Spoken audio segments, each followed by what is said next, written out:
नमस्कार दोस्तों, हिना अधिकारी चैनल में आपका स्वागत है। दोस्तों, बचपन से ही मुझे कहानियाँ पढ़ने का, सुनने का और सुनाने का बहुत शौक था। तो मैंने सोचा क्यों ना यही शौक अपने चैनल पर भी पूरा किया जाए। तो मैंने बचपन में सुनी और पढ़ी थी। अगर आपको अच्छी लगे तो प्लीज कमेंट करके मुझे बताइएगा। ऐसे ही कहानियाँ मैं और आपके लिए लेके आऊंगी।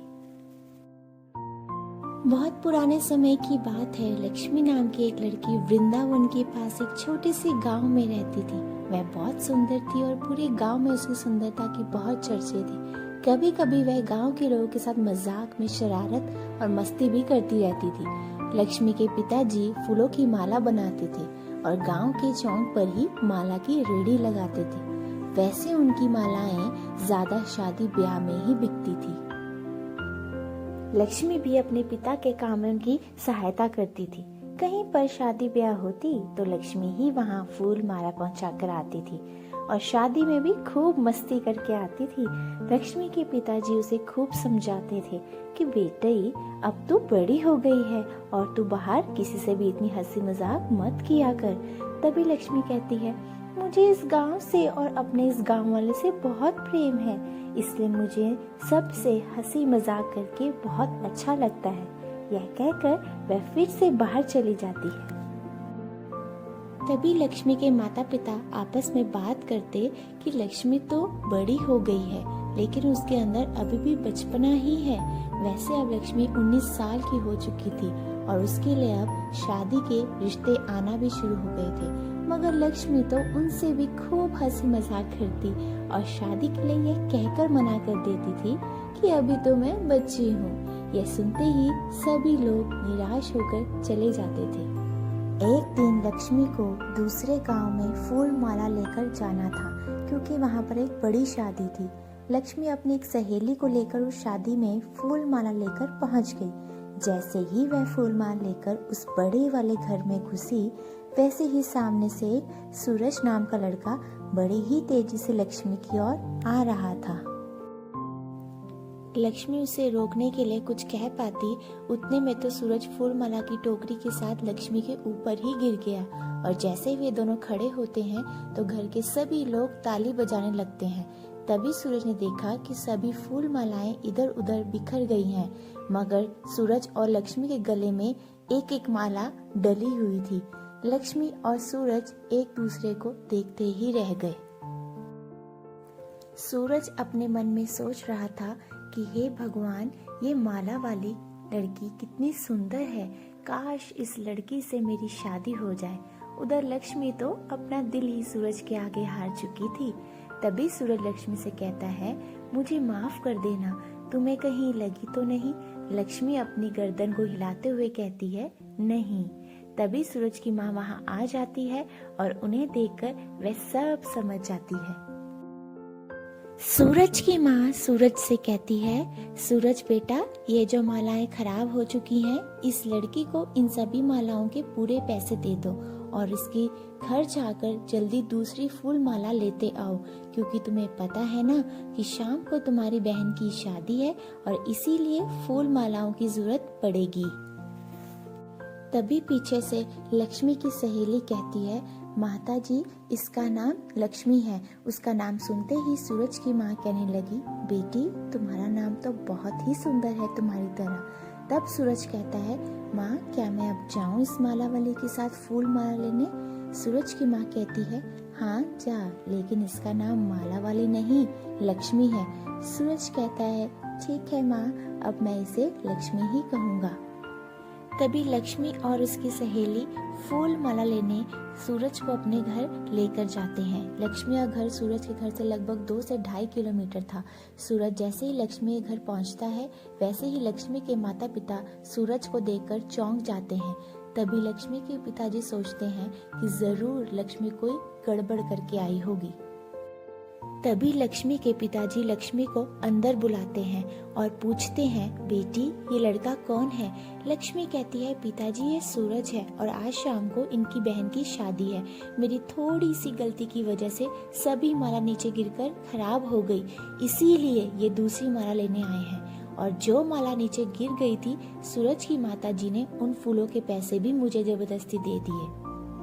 लक्ष्मी के पिताजी लक्ष्मी से कहते हैं, बेटी तब तक तू उस लड़के को शरबत देकर आ, इतने में मैं और तेरी माँ इनके लिए फूलों की माला तैयार कर देते हैं। लक्ष्मी शरबत लेकर सूरज को देने के लिए जाती है। वैसे सूरज शरबत बहुत कम पीता था, लेकिन वह लक्ष्मी को मना नहीं कर पाया और शरबत का पूरा गिलास पी गया। शरबत पीकर सूरज लक्ष्मी से पूछता है, लक्ष्मी तुम्हारे परिवार में और कौन कौन रहता है? तभी लक्ष्मी मुस्कुराते हुए कहती है, हमारे परिवार में मेरी माँ, पिताजी और मैं ही हूँ बस। सूरज पूछता है, तुम्हारा कोई भाई नहीं है क्या? लक्ष्मी कहती है, नहीं, बस मैं ही हूँ। तभी सूरज कहता है, तो तुम्हारी शादी के बाद तुम्हारे माता पिता का ख्याल कौन रखेगा? लक्ष्मी कहती है, मैं शादी के बाद भी अपने माता पिता का ख्याल रखूंगी। तभी सूरज कहता है, तुम्हारी सोच तो बहुत अच्छी है, वैसे मुझे तुमसे एक बात और कहनी है, कहूँ? लक्ष्मी कहती है, हाँ कहो सूरज। तब सूरज कहता है, लक्ष्मी क्या तुम तुम्हारे गांव के बाहर जो शिव मंदिर है वहाँ कल मुझसे मिलने आ सकती हो, अगर तुम्हें बुरा न लगे तो? लक्ष्मी बोली, ठीक है मैं आ जाऊंगी, लेकिन मैं अपने साथ मेरी सहेली को भी लेकर आऊंगी, नहीं तो मेरे माता पिता मुझे जाने नहीं देंगे।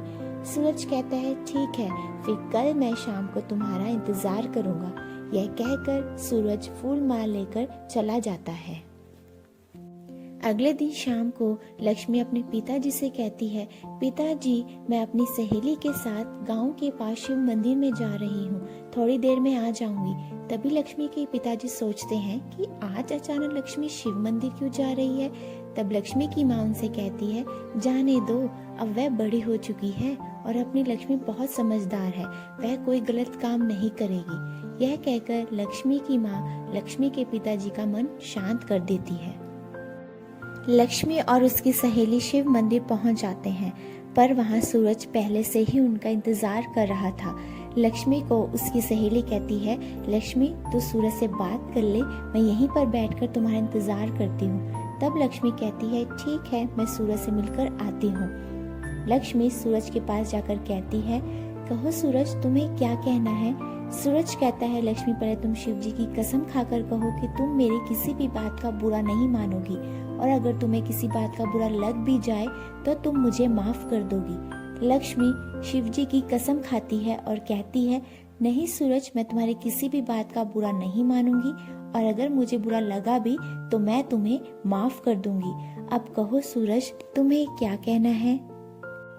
सूरज लक्ष्मी का हाथ पकड़ लेता है और कहता है, लक्ष्मी मैं शिव जी की कसम खाकर कहता हूँ कि मुझे तुमसे सच्चा प्यार हो गया है। कल जब तुम मुझे पहली बार मिली तो पता नहीं मुझे क्या हुआ, बस तुम्हारे ही ख्याल आते हैं और मुझे ऐसा लगता है कि तुम्हारा और मेरा जन्म जन्म का रिश्ता है, और यह बात मैं अपनी माँ को भी बता दी है।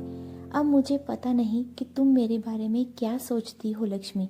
तब लक्ष्मी कहती है, सूरज सच कहूँ तो मुझे भी पहली ही नज़र में तुमसे प्यार हो गया था, और शायद भगवान की भी यही मर्जी है, तभी तो कल तुम्हारे और मेरे गले में अपने आप ही माला डल गई थी। मैंने तो उसी वक्त तुम्हें अपना मान लिया था, और तुम्हारे सामने तो मेरी आवाज़ भी बंद हो गई थी। ना जाने मुझे उस वक्त क्या हो गया था, पहली बार मुझे भी ऐसा महसूस हो रहा था कि ना जाने मैं कौन सी दुनिया में जा पहुंची। तब मेरी सहेली ने कहा मुझे, शायद तुम्हें प्यार हो गया है, इसीलिए तो मैं इतनी दूर तुमसे मिलने आई हूँ। सूरज कहता है, तो लक्ष्मी क्या तुम्हें मैं मंजूर हूँ? लक्ष्मी ने कहा, हाँ सूरज मैं भी तुमसे बेहद प्यार करती हूँ, लेकिन सूरज पहले तुम्हें मेरे घर आकर मेरे माता पिता से मेरा हाथ मांगना पड़ेगा, तभी मैं अगली बार तुमसे मिल पाऊंगी, वरना मैं तुमसे नहीं मिल सकती सूरज, क्योंकि मैं नहीं चाहती कि मेरे पिता को कोई यह कहे कि तुम्हारी बेटी बाहर मज़े उड़ा रही है। इसलिए सूरज मुझे माफ़ कर देना, मैं अपने माता पिता से पूछे बिना कुछ भी नहीं कर सकती। सूरज लक्ष्मी से एक वादा करता है और कहता है, लक्ष्मी मैं इसी हफ्ते अपने माता पिता को लेकर तुम्हारे घर पर तुम्हारा हाथ मांगने ज़रूर आऊँगा, तुम मेरा इंतज़ार ज़रूर करना लक्ष्मी। यह कहकर सूरज वहाँ से चला जाता है। तभी लक्ष्मी और उसकी सहेली भी अपने घर आ जाते हैं, और अब लक्ष्मी को सूरज के आ जाने का इंतज़ार था, लेकिन अब तो एक हफ्ते से भी ऊपर हो गया था। मगर सूरज अब तक लक्ष्मी के घर उसका हाथ मांगने नहीं आया था। लक्ष्मी अब हर रोज सूरज के आने का इंतजार करती थी और हर समय सूरज के बारे में ही सोचती रहती थी और अपने मन में बस यही पुकारती थी, तुम कब आओगे सूरज, तुम्हारी लक्ष्मी तुम्हारा इंतजार कर रही है, अब आ भी जाओ सूरज। सूरज की याद में लक्ष्मी बहुत उदास रहने लगी थी। उसे इस हालत में देखकर पूरा गांव और घर वाले बड़े सोच में पड़ गए थे कि लक्ष्मी को अचानक हो क्या गया। पहले तो यह हमेशा हंसती खेलती रहती थी, मगर अब इतनी उदास क्यों रहने लगी है। मगर किसी को यह नहीं पता था कि लक्ष्मी को किसी से सच्चा प्यार हो गया था। मैं आशा करती हूँ आपको यह कहानी पसंद आई होगी। अगर आप इसी तरह की कहानियाँ और सुनना चाहेंगे तो प्लीज़ कमेंट सेक्शन में मुझे कमेंट कीजिए। मैं ज़रूर इस तरह की और नई कहानियाँ लेके आती रहूँगी। Till then, thank you so much for listening and stay tuned with me.